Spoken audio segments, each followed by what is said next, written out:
بسم الله الرحمن الرحیم. ګرانو ملګرو، لکه څنګه مې چې در سره وعده کړې وه د فلسفې په اړه دا یوه بله ویډیو در سره شریکوم. هیله ده خوښه به مو شي. فلسفه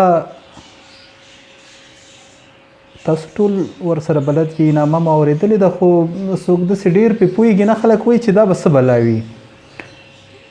دا ګمان کوي خلک لکه چې دا کوم د پیریانو د دیوانو د وطن کوم د کوئی کاف علم دی او دلته حاصلول یې ګران هم دي، او داسې ځینې خلک خو دا خیال لري چې ممکن هم نه دي، او د چا په خبرو چې څوک نه پوهېږي وایي دا فلسفیانه خبرې دي. لکه لیونتوب ته څوک فلسفه وایي، څوک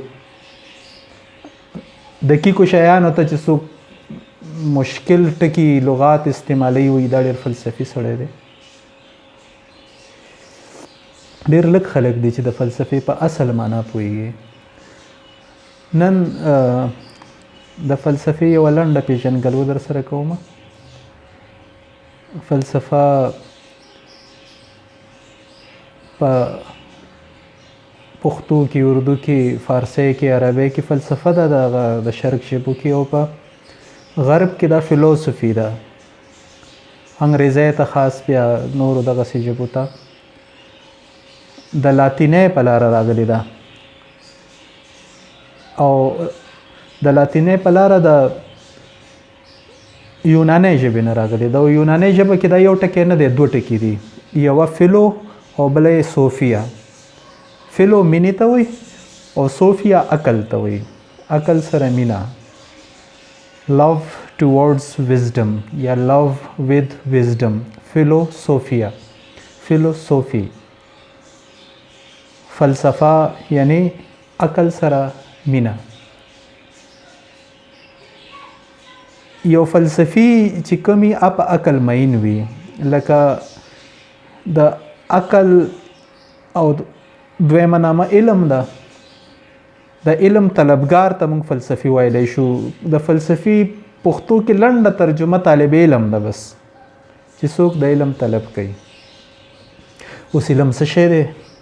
علم هغه څیز دی چې بني ادم یې د نورو ټولو مخلوقاتو نه بیل کړی دی. لکه انسان سره علم دی، انسان سره عقل دی، انسان سره پوهه ده، او ډیره ده ورسره د نورو ژوندیو شیانو په نسبت.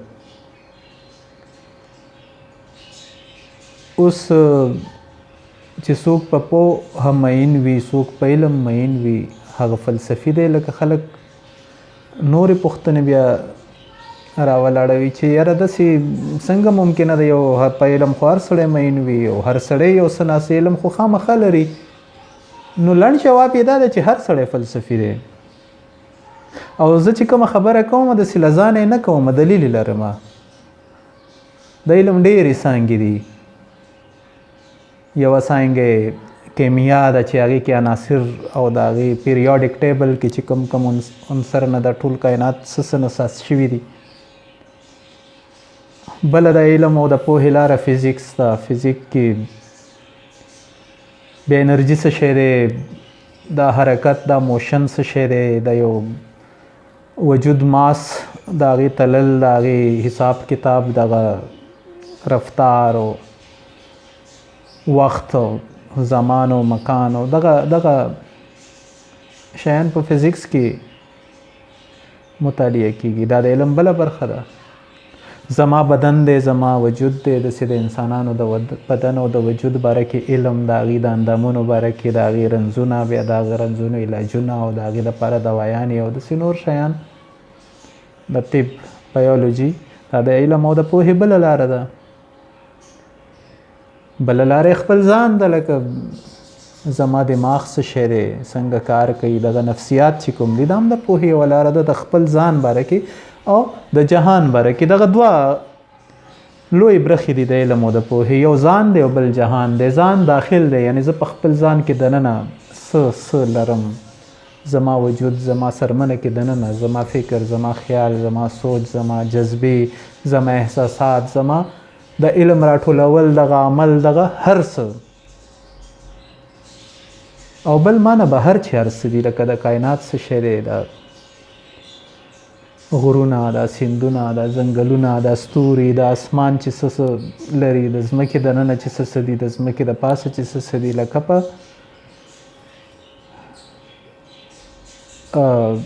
بیرون کې داسې یو جهان آباد دی. دغه لوی برخې دي د علم دوه.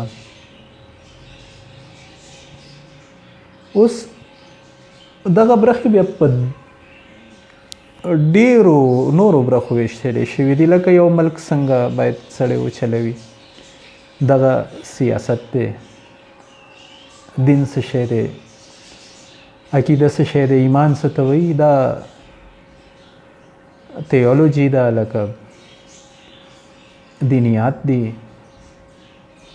د اقتصاد څه شی دی چې د پیسې پې خلک څنګه یې ګټي، څنګه یې خرچ کوي، دا سیستم څنګه روان دی، اقتصادیات دي، دغه سوشیولوژي ده چې د ولس څنګه اساس شوی دی، جیولوژي ده، جیوګرافي ده، جیولوژي چې د ځمکه څنګه سازه شوې ده، جیوګرافي چې دا څنګه ناپ کېږي، لکه څونه بر اعظمه دي، څونه ملکونه دي، څنګه د څنګه نه د دې ټولو علومو کې ادبیات دی، لکه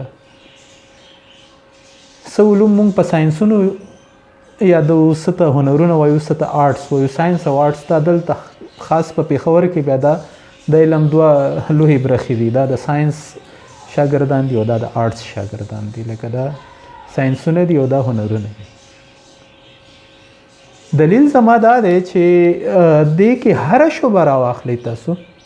اقتصادیات دي، د هغې اساسي زده کړې سړي وکړي، بیا لاړ کالج ته لاړ، هغې نه پس ته پوهنتون ته لاړ، ماسټري وکړه، پکې هغې نه پس ته څه کوي، پی ایچ ډي کوي. پی ایچ ډي څه ته وایي، ډاکټري. ډاکټري د څه، د فلسفې ډاکټري.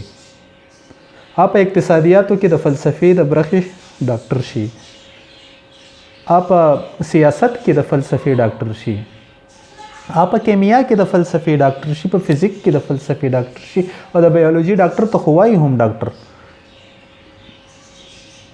هره لاره چې د علم هره لاره ده، که هغه د ادبیات دي، که اسلامیات دي، که هره شعبه ده، په هغې کې د اساسي زده کړو نه پس ته پورته زده کړې چې کمې کېږي، د هغې انتها ته چې سړی ورسي، د هغه رشتې یا د هغه شعبې یا د هغه مضمون هغه فلسفي شي. دغه د فلسفې لنډ تعریف دی چې فلسفه د ټولو هنرونو او د ټولو ساینسونو مور ده. Philosophy is mother of all the sciences and arts. دغه لنډ تعریف هم دی او تعارف هم دی.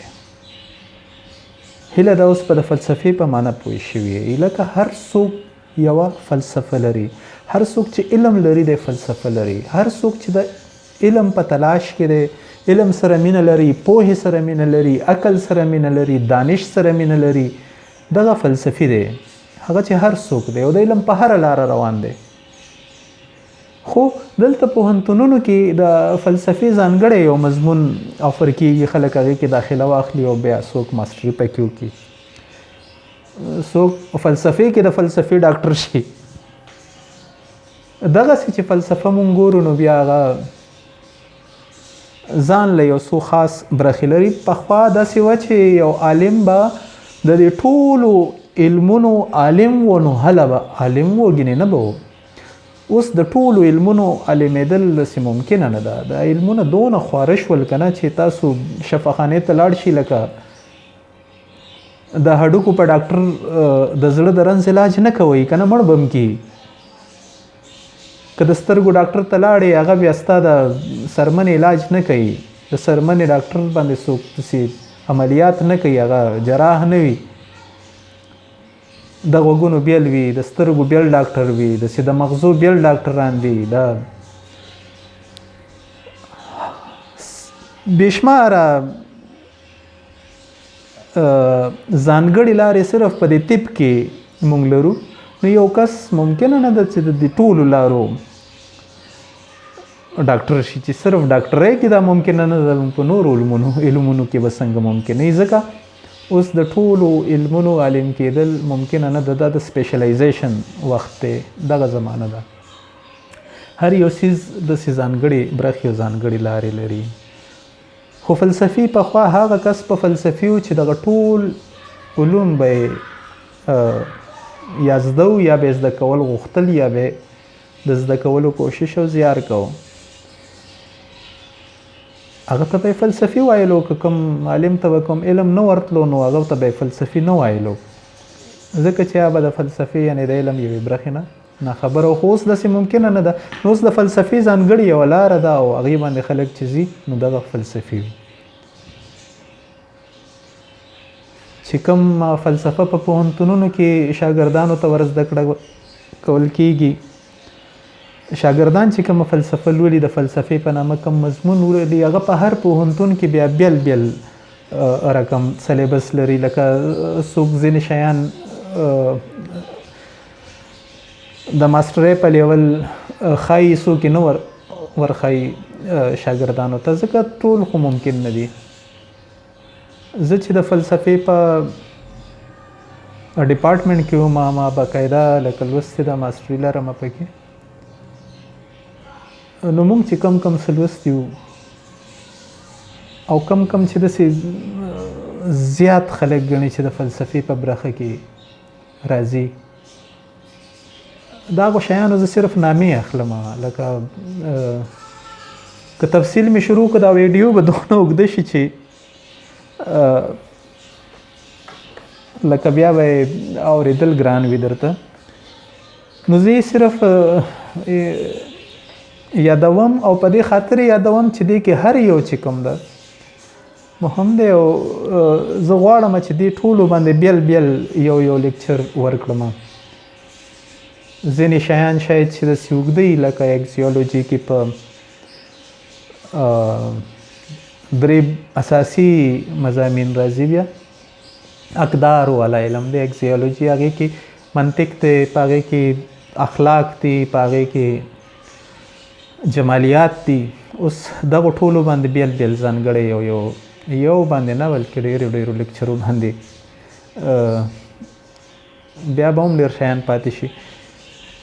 داسې انټالوجي ده، تیوري اف بینګ چې وایي ورته. بیا اپیسټیمالوجي ده چې علم څه شی دی، علم شته هم که نشته، چې کوم شته هغه داخلي دی که خارجي دی، مونږ یې په تجربه حاصلوو که زمونږ د تخیل. لکه 100 قسمه مسلې دي په هغې کې. بیا داسې ژبه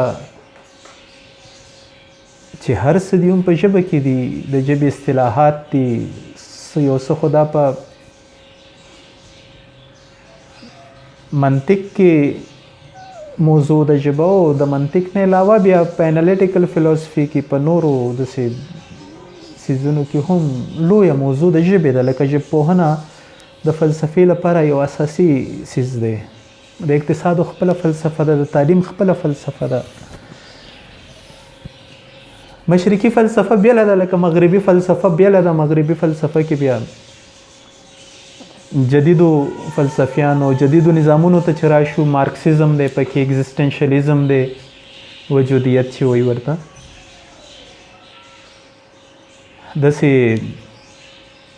آیډیالیزم دی، امپیریسیزم دی.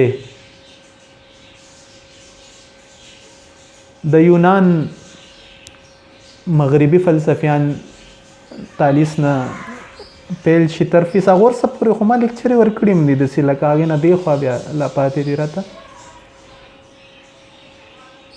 فیثاغورس نه پس ته بیا دغه 3 لوی فلسفیان راځي، لکه ارسطو،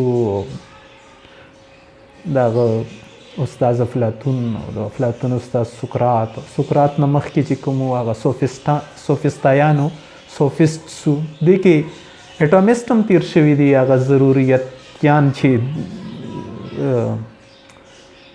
یوه تیوري لرله. دې خوا شرقي فلسفه کې بیا د چینیانو فلسفیان دي، کنفیوشینزم دی، کنفیوشیس چې کوم د هغه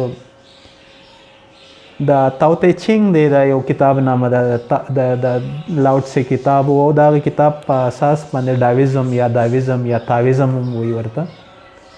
دغه رقم د بودیزم دی، د هند فلسفه ده. په منځ کې بیا د عیسایانو فلسفه ده، کرسچیانټي ده، هغې کې هم سینټ اینسلم دی، سینټ اګسټاین دی. بیا اسلامي فلسفه ده. اسلامي فلسفیان دونه عمیق او دونه ژور فکرونه لري چې لکه هغې نه مخ اړول د فلسفې د وجود نه انکار کول دي. دې نه پس ته بیا چې کوم فلسفیان راځي د هغې پوره یو سکول اف تاټ، یو مکتب، یو ځانګړې دنیا، یو سیسټم دی چې هغې ساز کړی دی، لکه ایمینوئل کانټ، لکه هیګل. دا نامې شاید چې تاسو اورېدلي وي، لکه نیټشه. دې خلکو داسې ځان له مکتبونه ساز کړي دي او د دې ټولو په اړه بیل بیل ځانګړی یو لیکچر ضروري دی. دا ځینې فلسفیان بې شماره اهم دي، بې حده اهم دي. د یونان خاص چې کوم فلسفیان دي، بیا دغه منځنۍ زمانه کې چې کوم فلسفیان تیر شوي دي لکه هابس او بیکن او هیوم او لاک او دغه خلک ډېر اهم دي. دې نه پس ته اوس چې دې زمانه کې کوم فلسفیان روان دي، نن سبا فلسفه کې څه کېږي، لکه دغه ځانګړې لارې چې کومې دي، جمالیات، ایستیټکس. ایستیټکس کې هنر څه شی دی، دغه آرټ، دغه شاعري، د ادبیات، دا ټول د جمالیاتو برخه ده. جمالیات خپل اقدار لري، دوه خپل یو نظام لري. داسې مونږ خو تش تر دې ټکي پورې ځان محدود ساتلی وي، خو چې دې ټکي نه شاته وګورې نو داسې د فلسفې پوره یو لوی نظام وي، او هغه نظام کې هر یو څیز په اصولو، په قوانینو او په لاز باندې ولاړ وي، لکه د ځانه څوک پکې خبره نشي کولی. منطق دی، نو منطق کې به زه د ځانه څه ووایم؟ دا خو داسې ده لکه ریاضي هم منطق دی، دغه الجبره هم منطق دی، دغه هندسه هم منطق دی، جیومټري چې وایي ورته. دې کې